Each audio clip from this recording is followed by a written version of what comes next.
19h45, la Barry Info Soir. Messieurs, dames, bonsoir et bienvenue à cette nouvelle session d'information du mercredi 29 novembre 2023.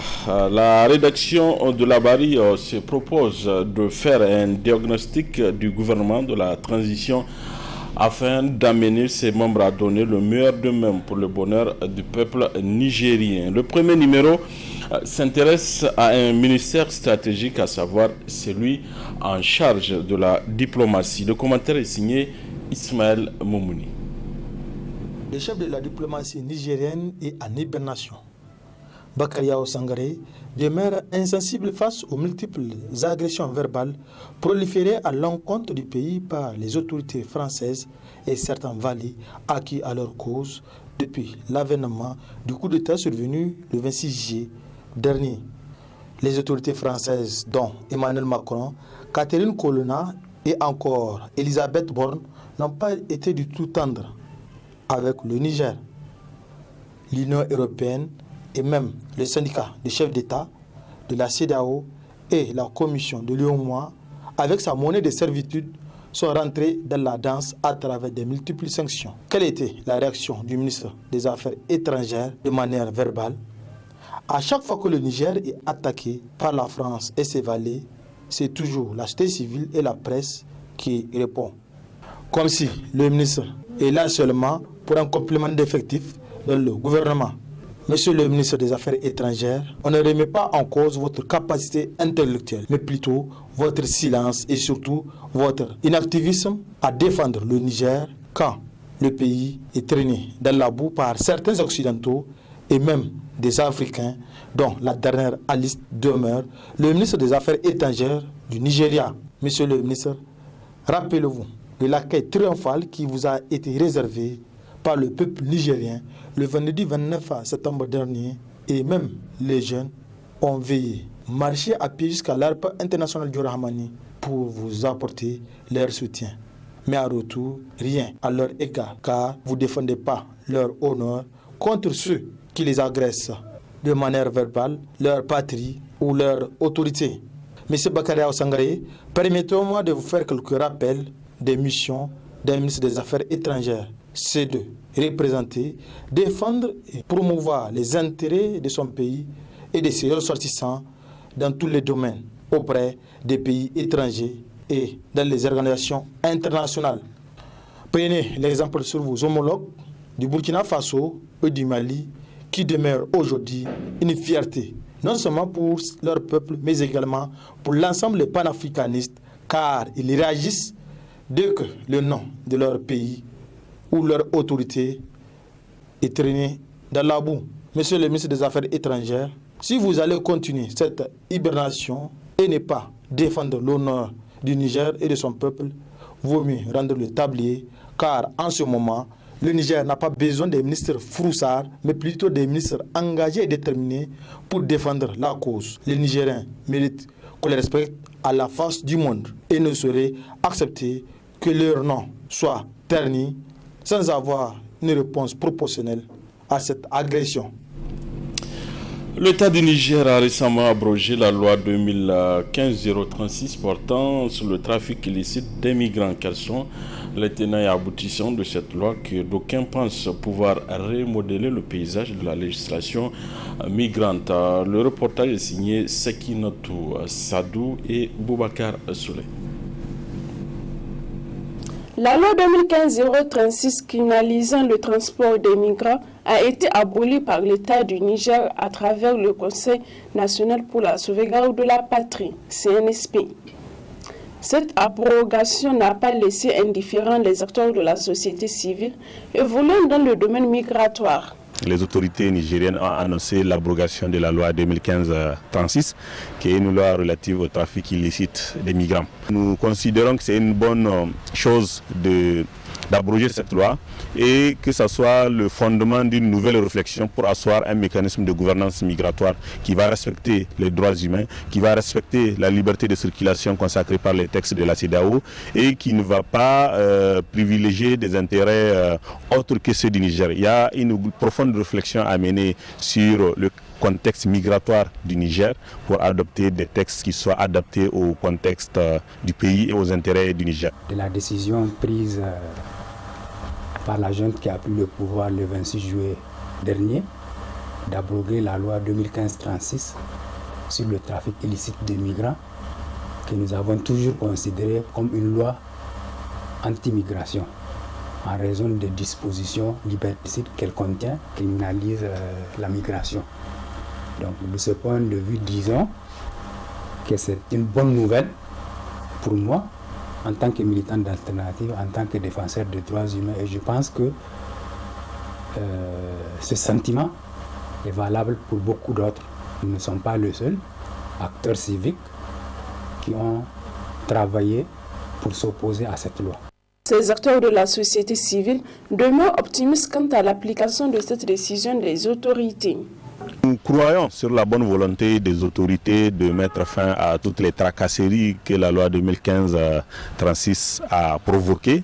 Donc nous fondons l'espoir. Je pense qu'ils ont entendu le plaidoyer des organisations de la société civile et de la population d'Agadez qui, dès les premières heures de la mise en œuvre de cette loi, se sont mobilisés pour demander l'arrêt de toutes les poursuites qui étaient engagées contre des populations qui faisaient des activités dans la zone. Je pense qu'il va y avoir une reprise du transport des migrants, principalement vers la Libye et l'Algérie. Donc je pense que c'est un suivi qui peut être fait par les organisations qui font le monitoring. Il faut faire un suivi pour savoir combien de personnes exactement vont être libérées à Agadez, mais aussi à Zender, qui est une autre zone, qui est une autre région d'expérimentation de cette loi-là. Donc, pour terminer, je pense que son abrogation va permettre de sortir du piège mortel de l'externalisation des frontières.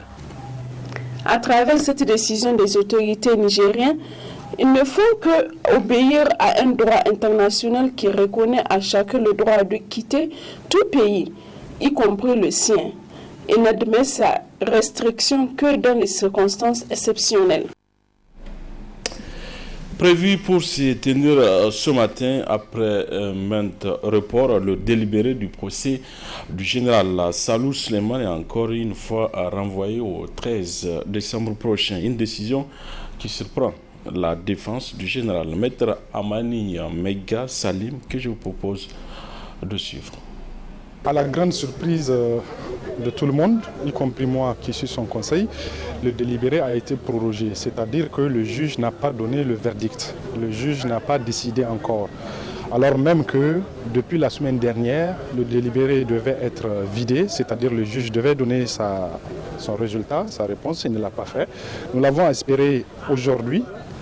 Également, il ne l'a pas fait, alors que l'intéressé continue à garder en prison. D'abord, il faut comprendre que c'est une procédure de référé. Les procédures de référé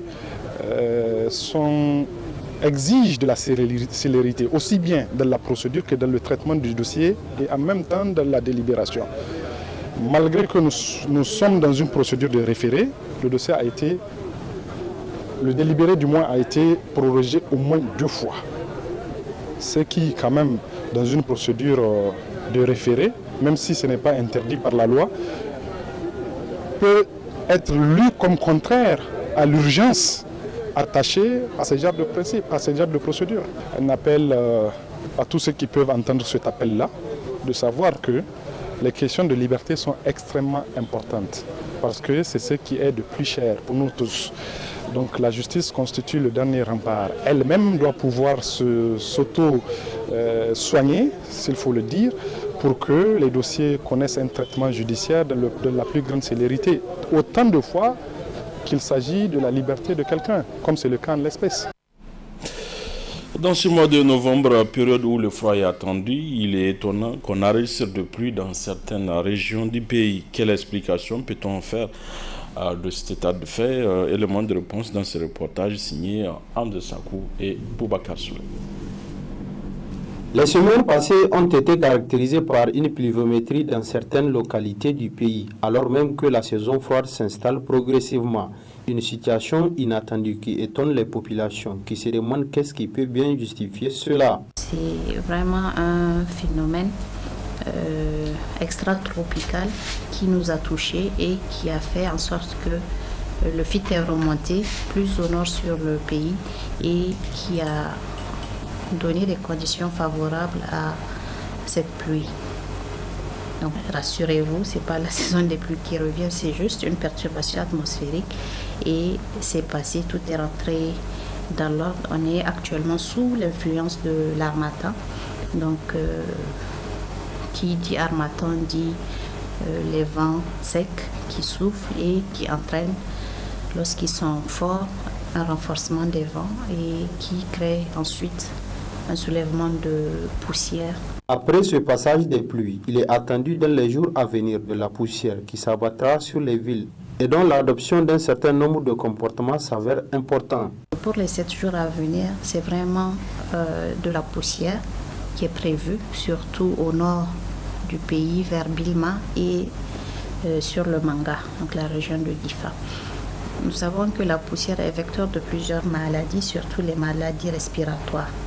Donc, c'est de se protéger contre cette poussière tout en portant peut-être la bavette, ne pas s'exposer, et surtout les personnes âgées ou bien les malades souffrant d'asthme ou de rhume chronique, les enfants aussi. Donc, pour les jours à venir, on espère que ces températures soient du moins constantes à la baisse. Il serait alors nécessaire de porter un regard sur les enfants ayant besoin de soins et protection car ils sont fragiles et ne peuvent pas résister à certaines maladies qui y sont liées.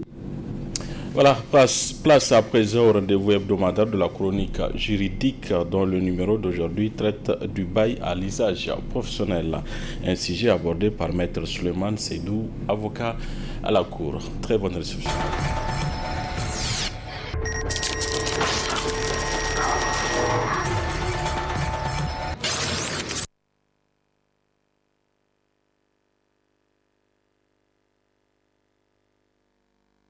Bail à usage professionnel. D'abord, en ce qui concerne le bail, il faudrait savoir que c'est un contrat par lequel une personne qu'on appelle le bailleur décide de mettre à la disposition d'une seconde personne qu'on appelle le preneur ou généralement le locataire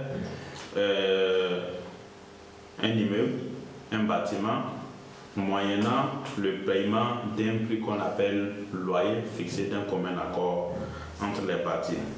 Alors le bail devient un bail à usage professionnel lorsqu'au moment de la signature du contrat, les parties ont convenu que l'immeuble servira à une activité commerciale, une activité artisanale, une activité industrielle ou de manière générale à une activité professionnelle. Lorsque vous prenez en location un endroit pour exercer une activité professionnelle, une activité commerciale, une activité industrielle, on dit que le bail est un bail à usage professionnel. Ce bail-là doit pouvoir se distinguer clairement du bail à usage d'habitation. Parce que le bail à usage d'habitation, vous prenez les lieux dans la perspective non pas d'exercer une activité professionnelle, mais plutôt d'y habiter ou de résider dans l'endroit. Il s'agit de deux bails qui ne sont pas soumis à un même régime juridique. Le bail à usage professionnel est régi par les dispositions de l'acte uniforme sur le droit commercial général, alors que le bail à usage d'habitation sont les dispositions du droit interne de notre État qui régissent et encadrent cette question. Alors, en ce qui concerne le bail à usage professionnel, il s'agit d'un bail qui peut être conclu soit oralement ou par écrit. Les parties ont l'option, soit ça peut être oral ou ça peut être par écrit, mais lorsque le bail est oral, la loi présume qu'il s'agit d'un bail à durée indéterminée, d'autant plus que le bail à usage professionnel peut être conclu soit pour une durée déterminée ou pour une durée indéterminée. Lorsque les parties prévoient dans le contrat une durée bien déterminée, on dit qu'il s'agit d'un bail à usage professionnel à durée déterminée. Lorsque les parties n'ont pas prévu de terme fixe, lorsqu'il n'y a aucune durée prévue dans le contrat, ou lorsque le contrat n'est pas écrit, on dit que c'est un contrat à durée indéterminée, un bail professionnel à durée indéterminée. Alors, lorsque le contrat est conclu entre les deux parties, entre le preneur et le bailleur, il s'ensuit que chacune des parties a un certain nombre d'obligations à respecter. Le bailleur, qui est le propriétaire de l'endroit, a un certain nombre d'obligations, et la première obligation, c'est l'obligation de livrer les locaux en bon état. Les lieux, en résumé, l'immeuble, le bâtiment, doit être en bon état pour que le preneur puisse en faire usage. Vous ne pouvez pas livrer ou donner des bâtiments qui ne sont pas en bon état, où les fenêtres, la toiture, tout est dégradé. Et donc, au moment de la signature du contrat, il faudrait que vous livrez les locaux en bon état. Et lorsqu'il s'agit d'un bail conclu oralement, on dit que c'est présumé, les lieux sont présumés en bon état, ou lorsque vous prenez l'endroit sans émettre des réserves, on dira que voilà, il y a une présomption de bon état qu'il a. C'est la première obligation qui incombe au bailleur. La deuxième obligation, c'est la réparation, c'est de procéder aux réparations. Dans le cadre de l'exécution de votre contrat, il se peut qu'il y ait des dégâts qui surviennent en cours de location. Ces dégâts, lorsqu'il s'agit de grosses réparations, ces dégâts sont toujours à la charge du bailleur. Généralement, les gens s'accordent à dire qu'il y a grosse réparation à partir du moment où la dépense, votre dépense excède 10% du montant du loyer. Lorsqu'il faille arranger, par exemple, les fenêtres ou une serrure, lorsque la somme que vous allez éjecter dépasse 10% du montant du loyer, on dit que c'est une grosse réparation, c'est automatiquement à la charge du propriétaire ou du bailleur. Et donc les grosses réparations qui sont nécessaires sont à la charge du bailleur. Le bailleur a également une troisième obligation qui consiste à vous garantir contre les troubles de jouissance. Lorsque on vous donne une maison à titre de bail à usage professionnel, il faudrait qu'il n'y ait pas de vices, des défauts qui sont cachés et qu'on ne vous a pas mis dans la position de découvrir au moment de la signature du contrat, parce qu'il y a des bailleurs qui sont des spécialistes aussi dans ces situations, où il y a d'autres personnes qui viennent troubler votre quiétude. Une tierce personne peut venir dire la maison qui vous a été donnée en location m'appartient. Ce n'est pas le propriétaire, il n'a pas le droit de vous donner ça en location. Donc il s'agit d'un certain nombre de trous que le bailleur doit garantir pour que le preneur puisse user des lieux comme il entend. En ce qui concerne le preneur, lui, le preneur, la première des obligations qui vient classiquement à l'esprit de tout le monde, c'est de payer le loyer. Mais il faudrait que le paiement du loyer puisse se faire à temps. Il faudrait qu'à la fin du mois, le preneur puisse payer le loyer à temps. Il ne faut pas attendre le 20, le 25, plus de 20 jours, 25 jours de retard. Ce n'est pas du tout respectueux de la légalité. À la fin du mois, il faut payer le loyer ou le temps, la période de paiement que vous avez fixée dans le contrat. Il faudrait que vous puissiez respecter cela. Deuxième obligation pour les preneurs, c'est qu'il doit utiliser les lieux comme un bon père de famille. Un preneur, c'est vrai, le bâtiment ne lui appartient pas, il exerce une activité commerciale, mais ce n'est pas une raison pour ne pas prendre soin de l'endroit. Et donc on dit que le preneur a une obligation de bon usage des lieux et de manière générale en bon père de famille. Vous devez agir comme si vous étiez un bon père de famille. De la manière un bon père de famille aurait dû agir lorsque vous êtes dans un lieu appartenant à une tierce personne, vous devez vous comporter de cette manière. Ce n'est pas parce que ce n'est pas votre local que vous allez laisser qu'il y ait des dégradations, ainsi de suite. Voilà, parce que vous estimez qu'on l'un dans l'autre, c'est une location, je n'ai pas besoin de m'encombrer avec tous ces éléments. Et les petites réparations sont également à votre charge. Comme je l'ai dit, petites réparations, moins de 10%, vous n'avez pas besoin d'appeler le bailleur pour qu'il puisse venir effectuer ces réparations-là. Alors, lorsque toutes ces questions sont respectées, il se pourrait que le contrat que vous avez signé, si c'est à durée déterminée, ça peut arriver à terme. Prenons le cas par exemple d'une personne qui décide de prendre un endroit à location pour exercer une activité commerciale. Le contrat est signé pour une durée d'une année. Et qu'au fur et à mesure, son commerce commence à prospérer. Et malheureusement, une année arrive. Et qu'on demande à cette personne-là de quitter les lieux, vous voyez ce que ça fait en termes de préjudice et en termes de pertes pour cette personne-là. Donc c'est pour ça que la loi, en ce qui concerne les bails à usage professionnel, on dit que le preneur, celui qui est dans l'endroit, il a droit au renouvellement du bail. Lorsque le bail arrive à expiration, il a droit au renouvellement lorsqu'il remplit deux conditions.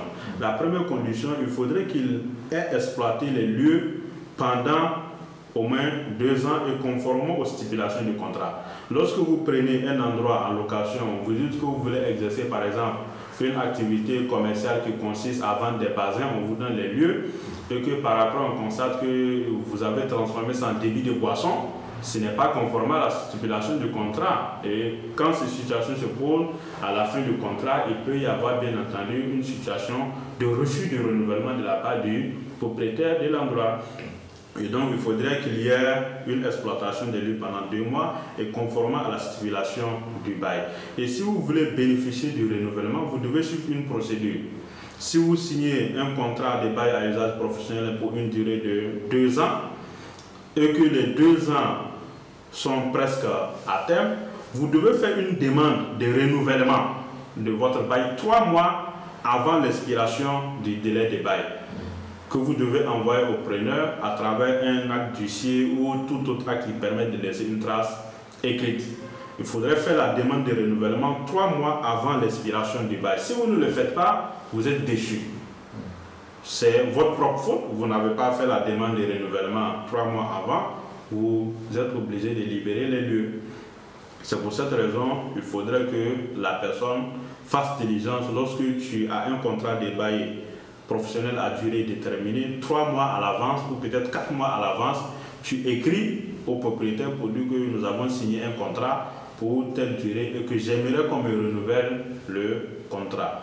Et donc lorsque vous faites ce courrier, le propriétaire de l'endroit, lui également, il a un délai au plus grand tard, 1 mois avant la fin du contrat, il doit vous répondre. S'il ne répond pas, la loi suppose qu'il a accepté de manière automatique. Suppose qu'il y a renouvellement du contrat. Ça, c'est le premier aspect en ce qui concerne le contrat des bails à usage professionnel à durée déterminée. Lorsque c'est à durée indéterminée, cette fois-ci, si vous, en tant que preneur, vous décidez de quitter, bon, c'est certainement parce que votre activité commerciale ne marche pas, vous pouvez décider de partir. Mais le contrat peut être à durée indéterminée et que cette fois-ci, c'est le propriétaire de l'endroit qu'il veut que vous quittiez. Là également, la loi dit qu'il doit vous informer, il doit vous donner un congé 6 mois avant la date à laquelle vous voudrez que vous libériez les lieux. Il ne peut pas venir un jour et dire bon, je vous donne 1 mois, il faut libérer, ou je vous donne 2 mois, je vous donne 3 mois. En matière de bail à usage professionnel, le congé est de 6 mois avant la date à laquelle vous voudrez que la personne libère les lieux. Et même si vous le faites, le preneur qui est dans le lieu peut s'opposer. Il peut dire, oui, j'ai reçu votre congé qui m'intime, voilà, de libérer les lieux, mais je m'oppose formellement à cette demande-là pour telle raison. S'il y a une contradiction, c'est au juge maintenant de vous départager. Maintenant, ce qu'il faut retenir, comme je l'ai dit, vous avez droit au renouvellement. Si on vous refuse le renouvellement, on doit vous payer ce qu'on appelle une indemnité d'éviction. Si on vous fait sortir, malgré que vous avez droit, le propriétaire doit vous payer une indemnité d'éviction qui doit pouvoir correspondre au préjudice, au dommage que vous avez subi du fait qu'on vous ait fait sortir de la maison. Donc vous pouvez d'un commun accord avec le preneur, avec le propriétaire, déterminer le montant de l'indemnité d'éviction qu'il doit vous verser. Si vous n'arrivez pas à vous entendre, vous saisissez le juge pour que le juge puisse apprécier le préjudice. Vous avez droit. On vous a quand même fait sortir, vous avez subi un dommage, il faudrait quand même qu'il répare le dommage que vous avez subi. C'est ce qu'on appelle l'indemnité d'éviction, mais il y a 2 situations ou 3 dans lesquelles l'indemnité d'éviction, même quand on vous fait sortir, on ne peut pas vous payer l'indemnité d'éviction. C'est lorsqu'on vous fait sortir pour des motifs graves. Le motif grave consiste justement par exemple au fait que vous ne payez pas les loyers régulièrement. Une personne qui ne paye pas les loyers régulièrement ou qui ne paye pas les loyers, qui a des arriérés de loyers, vous ne pouvez pas prétendre au renouvellement de votre bail. Donc c'est naturel qu'on vous fasse sortir sans que vous n'ayez droit à l'indemnité d'éviction, ou lorsqu'on parle de manière générale d'inexécution du contrat ou de mauvaise exécution du contrat, je l'ai rappelé tout à l'heure, on vous donne les lieux pour exercer par exemple une activité commerciale, vous transformez ça en un lieu de prostitution par exemple, il y a un problème d'exécution des clauses du contrat, on peut décider de vous faire partir sans que vous n'ayez droit à l'indemnité d'éviction, ou lorsque le propriétaire veut démolir, veut casser l'endroit pour reconstruire. En ce moment-là, il peut vous faire sortir sans indemnité d'éviction. Mais là également, s'il finit de reconstruire, vous avez un droit prioritaire pour revenir au cas où il voudrait mettre la maison en location. Voici quelques situations dans lesquelles l'indemnité d'éviction n'est pas due. Si vous voulez faire des travaux, comme je l'ai dit, vous avez l'obligation d'abord premièrement d'informer la personne qui se trouve dans le lieu et essayer de voir est-ce que ces travaux ne vont pas impacter avec l'activité. Il s'agit juste, ce n'est pas une démolition dans la perspective de reconstruire, c'est juste des travaux d'extension que vous voulez faire. En ce moment-là, vous n'avez pas besoin que la personne quitte les lieux si les travaux peuvent se faire et qu'il pourra rester dans les lieux. Au cas où les travaux d'extension nécessitent obligatoirement que cette personne puisse libérer les lieux, en ce moment-là, la personne doit pouvoir libérer les lieux, mais à condition, lorsque vous finissez les travaux, cette personne doit pouvoir être réintégrée automatiquement dans les lieux d'un commun. D'accord, vous ne pouvez pas faire sortir la personne motif que vous avez des travaux à faire, vous finissez les travaux, vous mettez la maison à location, vous donnez ça encore à une tierce personne.